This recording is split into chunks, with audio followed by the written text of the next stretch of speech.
The following program was produced by an independent community producer. The opinions expressed do not necessarily reflect those of the ECAT staff or board of directors.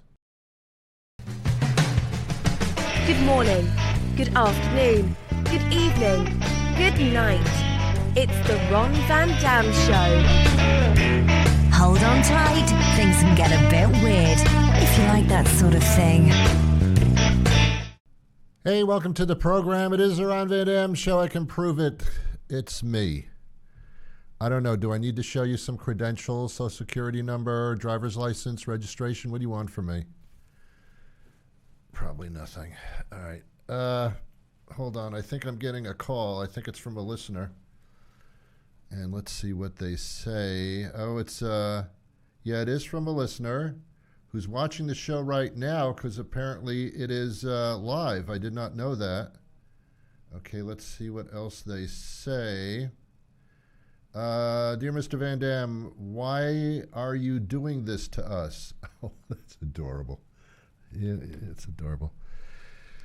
For those of you that are watching the show for the first time, what was your problem previously? Did you not know that I was here? I do this once a week inside this television studio for no reason whatsoever because I've been doing this on radio for the past 30 years in addition to podcasting the past 14 years. So, so thank you so much for being here. One would think that after all that time that I would run out of things to talk about. And you're absolutely right. So today we're going to take requests.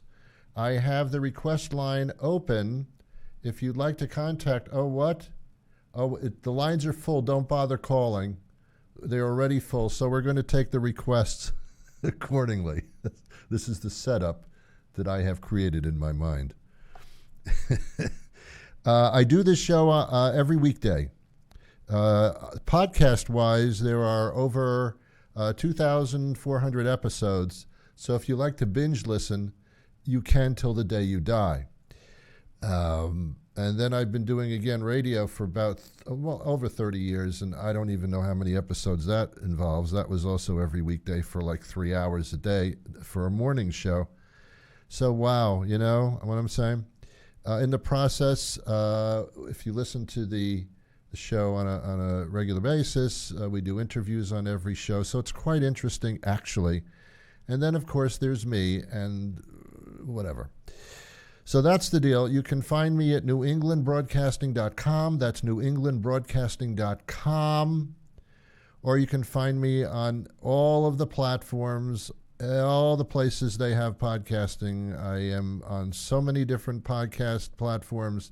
It'll make my head spin, and it often does, but I think that's from high blood pressure. I'm not sure. Anyway, how are you? You know, this is how I'm able to do this. I see things that other people apparently don't see, and I'm not talking about I see dead people, because I don't, because that would be disconcerting. So, that would be a pain in the butt, wouldn't it? Ron, what are you seeing now? Oh my God, it's your uncle who died 10 years ago. Oh my God. That would be awful. So I don't see dead people, but I just see things in normal life that other people probably just gloss over or have no idea that's going on. And this is what I came up with recently, and it bothers me a little bit. When I watch television, and I watch a lot of it, I was a television kid growing up. That's all I watched was television. It was unbelievable. When I went to school, I remember sitting in high school and the teacher saying, "Ron, are you paying attention?" And I said, "No, I'm making believe I'm watching television because this is really boring. The fact that you stand up in front of a classroom and just talk and talk and talk and talk about something I'm totally not interested in is very boring to me." And that didn't work out too well. But I did go to college and all that stuff, and I learned how to drink, do drugs, and have relationships with women I didn't even know. So there you go. There's your education. Anyway, so when I watch television and when I watch a movie, I was remarked that if there's a scene in the TV show or movie inside a house or an apartment, it always amazes me. All of a sudden, I've realized they're always immaculate. They're always so clean and tidy. Have you ever seen a kitchen scene in a movie or in a TV show where the kitchen was messy with pots and pans all over the place? And no, it's always like there's always like an island in the kitchen, and it's like totally clean with a nice granite top, and there's on the countertops in the background, there's a vase with flowers in it. Who does that? Who lives like that? Or you'll see a bedroom scene, TV or the movies, it doesn't make any difference. Bedroom scene, there's no clothes on the floor whatsoever. Are you kidding me? Are you kidding me? Nobody lives like that, especially bachelors and bachelorettes. They don't put stuff away. There's no reason to. Nobody's coming over, ever. I was watching some show on TV, and this lady or this guy, I have no idea which one it was, went into the closet to get their clothes for the day, and they open it up, and their clothes are so neatly hung, and all the blue shirts are in one area, and then the white shirts, and then the pants. This is like, no, who lives like that? Nobody. You open anybody's closet in any house or any apartment, stuff's going to fall out all over the place. Closets in the normal home are not to hang things up. They are to stuff into. We stuff things into the closet. We don't hang things neatly. And I noticed, like, this is a depiction in all these shows and movies. Everything's beautiful. Everything's where it belongs and clean, and everything's wonderful. When you see somebody cooking dinner for the family, they have like 17 kids, and yet everything looks very, very nice. You have 17 kids, you're going to have soup stains all over their face. You're going to have toys like hanging out of the kitchen cabinets. You're going to have spaghetti sauce on everything. Man, that was what I noticed. TV is just no depiction of life whatsoever. My house doesn't look like that. I'm a very neat person. I really am. When I take something out, I put it back. You'll never see anything all over the place. My spouse, that's a whole different story.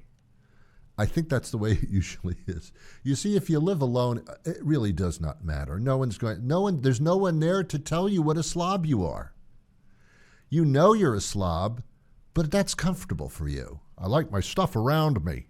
Up to here. I like my clothes and I like my belongings around me.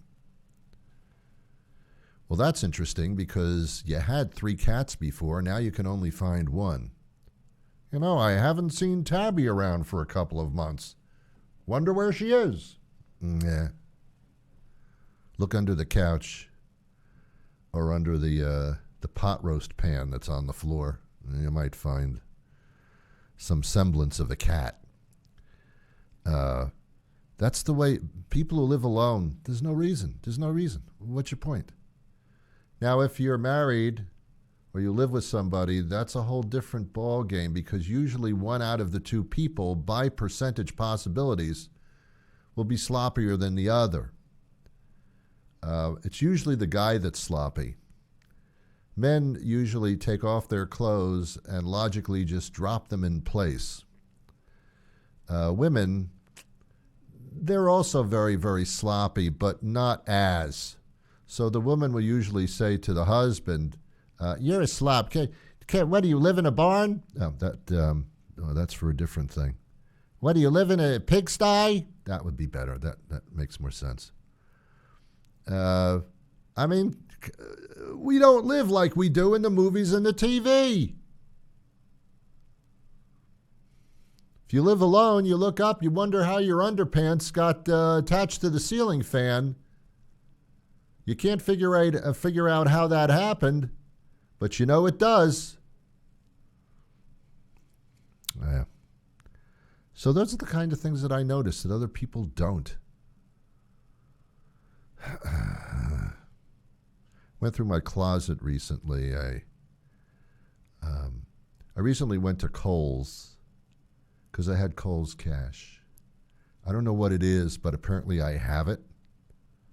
They lure me into Kohl's with all these their own their own creation of money. Do you have any cash? Do you have any credit cards? I have Kohl's Cash. Whoa, Kohl's Cash. I don't even know what that is. Is that a currency? Is that like crypto?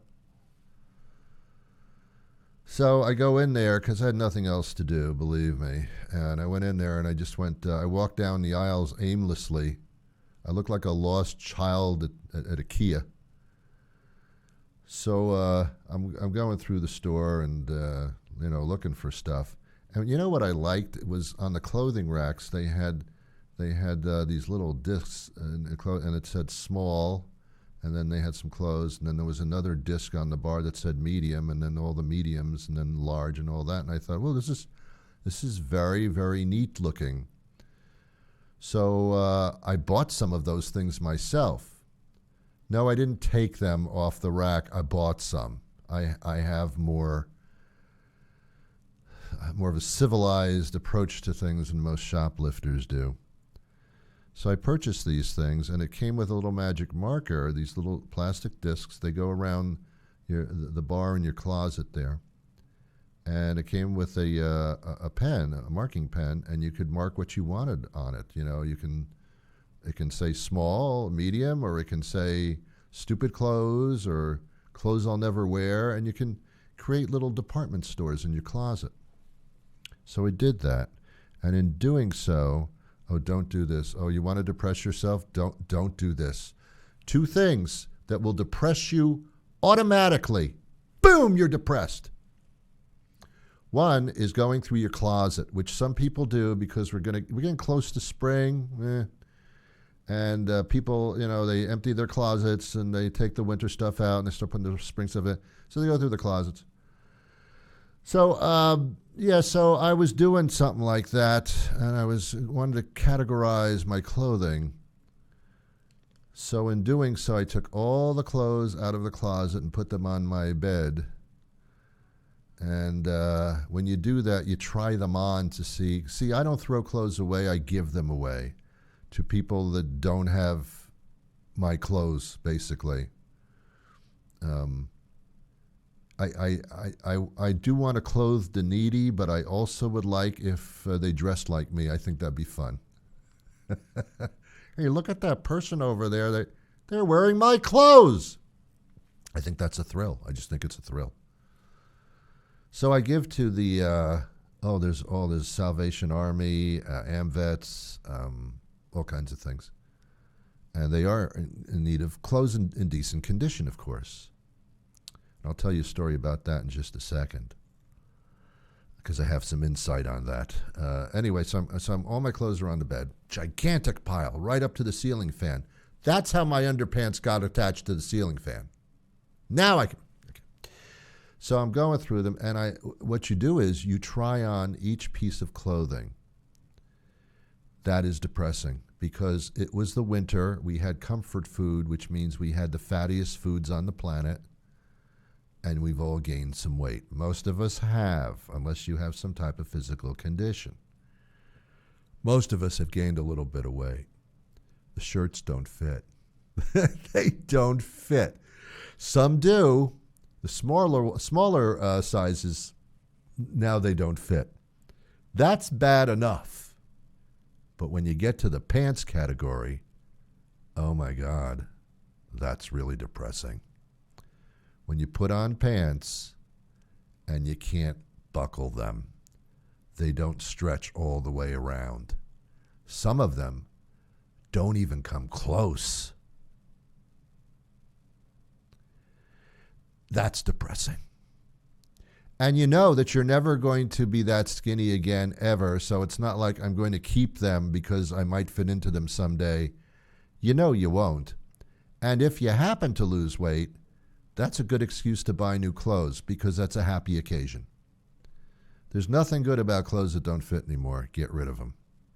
So I'm trying on pants. I would say about 25 of the pants that I tried on really weren't even pants anymore, or pats. They didn't resemble pants. They didn't come close to closing up. That was very, very depressing. I reviewed my life, and it was just horrible. So I put them in a bag, and they're going to one of the clothing places. I'm going to tell you a story about this. It shocked me at the time. Maybe this will shock you, maybe it won't. This is the information I was given, so help me. I was doing a radio program, and every once in a while, we would do what we call remote broadcasts. Why can't I talk today? We would do, every once in a while, a remote broadcast. We were paid at a pretty good amount of money to broadcast from a store or a certain location that wanted to promote something. And that place would be our sponsor for most of the show. And they paid a good amount of money. So we did that stuff. One of the places we went to was one of these clothing contribution places. I won't say which one it is because this information might embarrass them. I don't think they did because they said it on the radio, but I don't know. Times have changed. This was like 15 years ago, I would say, that we did this. 15 years ago. Wow. Maybe 20. Anyway, so we're at this place, and it's it's a clothing drive place where they have secondhand clothing, and people who aren't well off go in there, and they're looking at clothing that other people wore. And they had a representative from this particular organization in their building where people go to get, secondhand clothes. And I was speaking to this young lady who was running the operation. And it just popped into my, because I am such an inquisitive son of a bitch. I said to her, this is great. People who can't afford really good clothing, there's some incredibly interesting designer things here. Some of them just beautiful clothing, all, of course, pre-worn. And what are some of the reasons that people donate these clothings to you? And she said, well, sometimes they don't fit into them anymore. Their pants don't come close to closing. Oh, that sounds so familiar. So they give us their pants. I said, great. And I said, so how does this work? Someone puts the clothes in a container or a bag. They bring them to the building here, and you accept them. She says, yes. And I said, and I would guess you wash them and then you put them on the rack.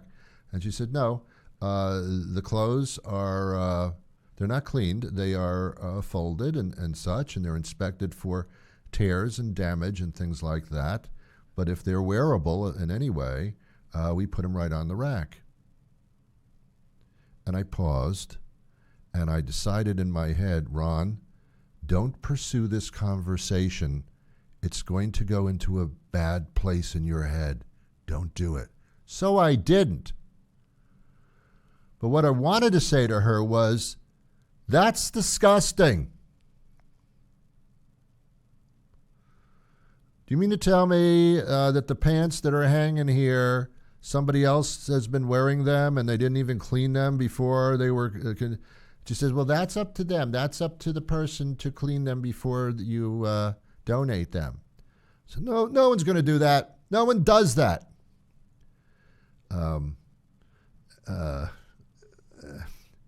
If you don't have any clothing, then I guess what you should do is you buy the stuff off this secondhand rack, and then you go home and you wash the clothes. You make sure they're washed before you put them on. I don't know how many people know that they weren't washed before they were displayed on the rack. Now you know. I don't know if this has changed since because of state law or cleanliness morals, which is posted in the Bible or the Ten Commandments. Thou shalt not try on somebody else's pants. I think that's one of the commandments. I don't know. I think it's after adultery. It's between adultery and having sex with your neighbor. It's somewhere, which is the same thing, really. How come they didn't say that? Why didn't they spell it out, thou shalt not commit adultery? Why didn't they just say I'm not going to have sex with my neighbor. Let's like spell it out, shall we? Makes it so much easier to understand. Anyway, yeah, so that's my, that was depressing. So that's one depressing thing, is to go through your closet, try things on, and realize a lot of them don't fit anymore. That'll kill your day. Number 2, when you get up in the morning or at any time during the day, never, ever look in the mirror. Don't do it. Don't do it. And those close-up mirrors, so you can see every single pore on your face, that's close to like suicide. You don't do it. Don't do it. They should put a little tag at the bottom right-hand corner of every mirror that says the number for the suicide hotline, because it is so depressing to see yourself in the mirror, usually. Now, for women, it's double depressing because you have the ability to put on the makeup and such, but as you're doing so, when you're finished putting on the makeup and you look in the mirror again, it's like, whoa, I look damn good. Guys have no opportunity to do that. That you are the way you look. But it's depressing for everybody. Don't look at the mirror. The mirror is not your friend. Don't do it. And certainly don't look in the mirror as soon as you wake up. Oh my God, that is going to, oh gosh. Oh my God. Especially if you didn't get a good night's sleep, do not look in the mirror the next morning. You think you got bags under your eyes? You've got a whole set of luggage. I mean, it's you got a lot happening on your face.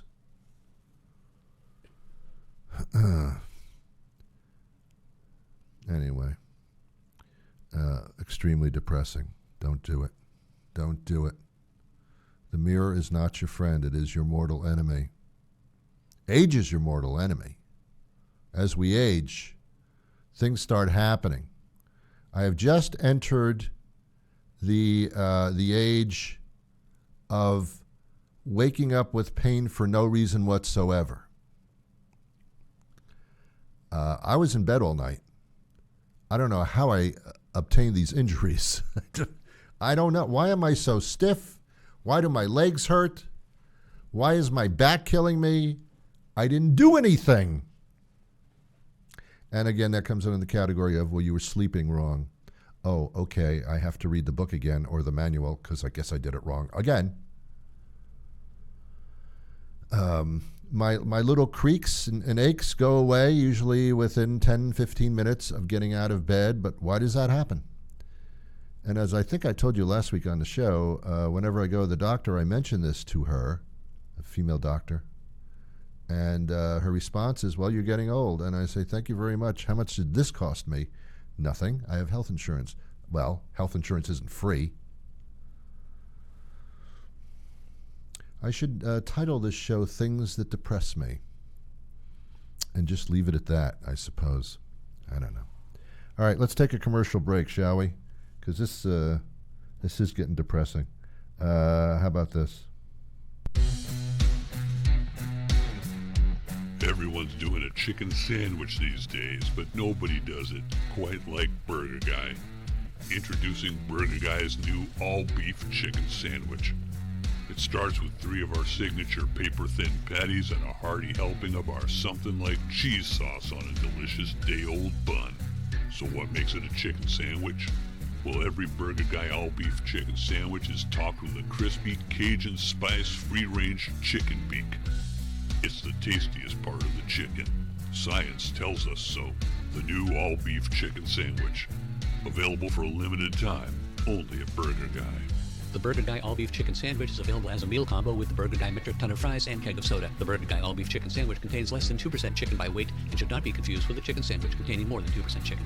Consult your physician before eating anything at Burger Guy, ever. Okay. Speaking of bathrooms, odd transition. Speaking of bathrooms, my bathroom scale broke. No, not because I got so large and fat that I broke the scale. No.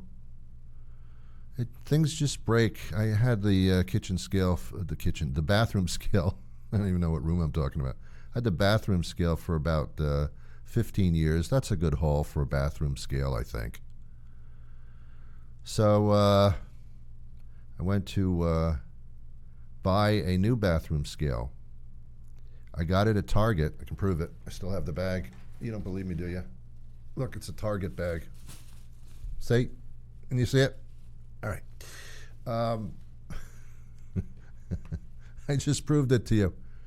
Bought a bathroom scale. I was originally going to go to Bed Bath & Beyond. It wasn't a Beyond situation. It wasn't a bed situation, but it was a bath. And I figured 1 out of 3 names on a store is good enough. So I figured they have bathroom scales. I didn't know because I didn't go. And the reason that I didn't go is I was between 20% off coupons. I, on a regular basis, get Bed & Bath 20% off coupons. Everybody does. There are no racial overtones. Everybody gets it, no matter what culture, your background, your religious beliefs, your sexual preference. Everybody gets a 20% off coupon. If you don't, you never lived on the planet. But sometimes I get caught between coupons. I don't go to Bed Bath nor Beyond on a regular basis at all because I don't have one near me. I have to travel a few towns away, and that's a lot for me. So, unless it's Bed Bath Beyond and gas, but otherwise it's too far away to drive. But this time I needed a bathroom scale, but I couldn't. My Bed Bath & Beyond coupon had previously expired a week ago, and I didn't have the new one yet. I could go online and get one, but that's a lot. That's a lot to do when there's a Target or a Walmart around the corner. And then I said to myself, wait a minute, here's an odd observance. Why in the world would anybody go to Bed Bath & Beyond if they didn't have a coupon? Why? Why would you pay full price when everybody else in the world is getting the same thing for 20% off in that store? I think they hurt themselves by doing this 20% off coupon thing. Yeah, it brings people in, maybe, but if you happen to be between coupons or don't have a coupon, why would you go to that store when on a regular basis it's 20% less for everything? And here's the lesson that I taught Bed Bath, and I also taught Beyond. The lesson is I didn't go to your store because I was between coupons. You've bastardized the coupon thing is what you did. You turned the coupon thing into the normal situation, and you've outcasted those that don't have a coupon. You guys suck. And that is the reason that I didn't go to Bed or Bath or even Beyond. They kind of killed it for themselves. A lesson well learned for you retailers. So I went to Target and I got the bathroom scale, plus that lovely canvas tote bag. I don't know if it's canvas or what. I don't know what it's made of. I can't figure it out. It's not canvas. It's not plastic. It's not paper. I don't know what it is. It's like an alien material or something. But it's a handy little bag. I carry it around like some type of idiot. Look at that idiot. He's walking around with a Target bag. That's not necessarily a sign of wealth or prosperity. All right, whatever. I like Target because everything's like color coded. You know, it's like all the bath towels that are purple are all together. I think that color sorting thing is really quite pretty. Oh my God. All right, look, I'm out of time. I got more to talk about, but what's the point? I don't know what other shows are on this channel. I'm sure they're wonderful, but, you know, you make your choices. All right. I'm out of here. Have yourselves a wonderful day, and I wish you peace.